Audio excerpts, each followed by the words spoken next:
Given the position function, t cubed minus 6t squared plus 9t, can you find the total distance from time equals 0 to time equals 5 seconds? So could we just find the position at 0 seconds and 5 seconds and find the difference and get the total distance? Well, let's give this a try.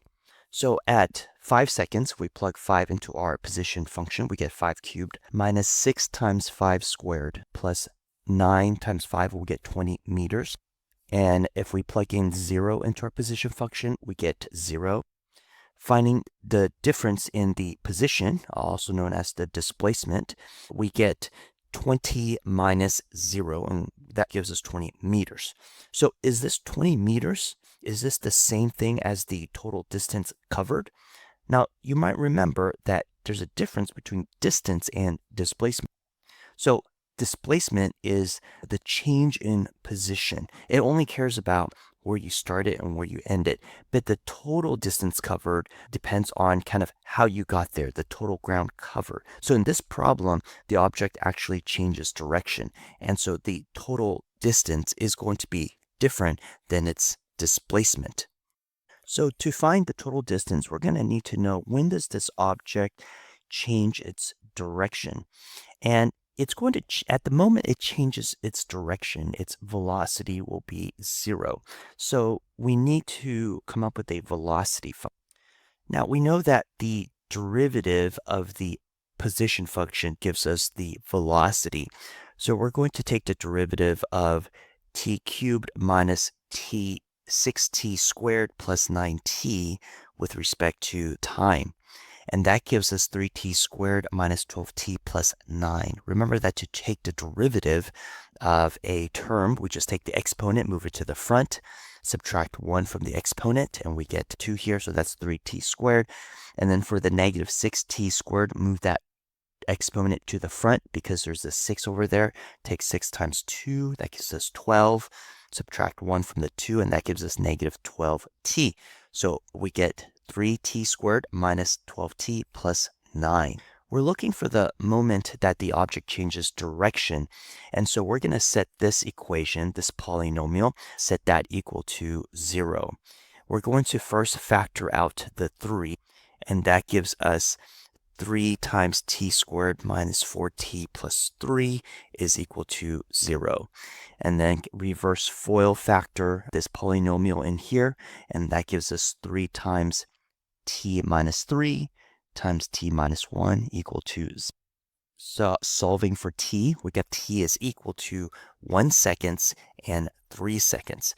So this object is moving at 1 second, it turns around, and then at 3 seconds it turns around again, reverses direction again.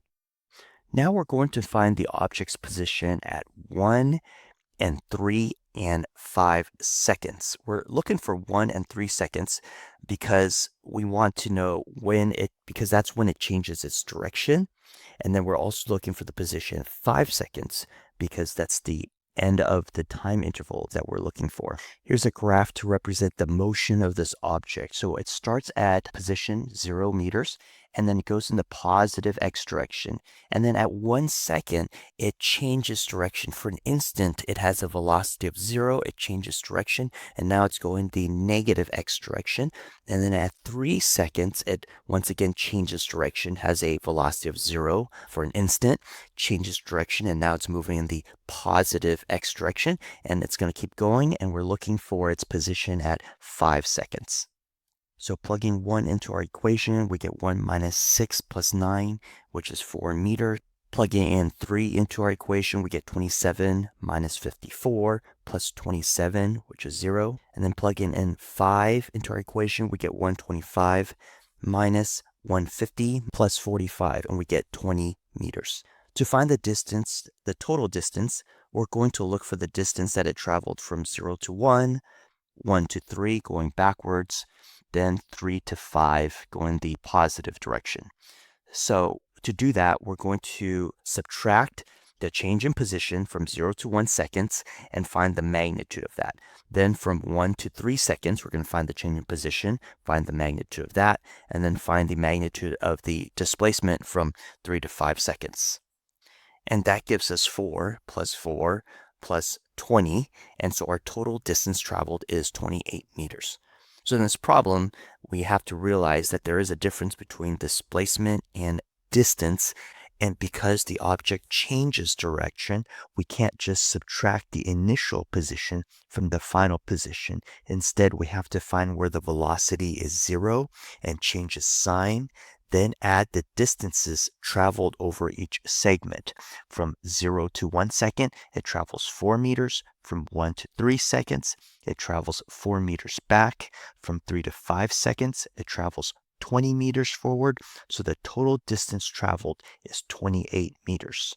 If you found this video helpful, check out the video description for a free calculus survival guide for physics students.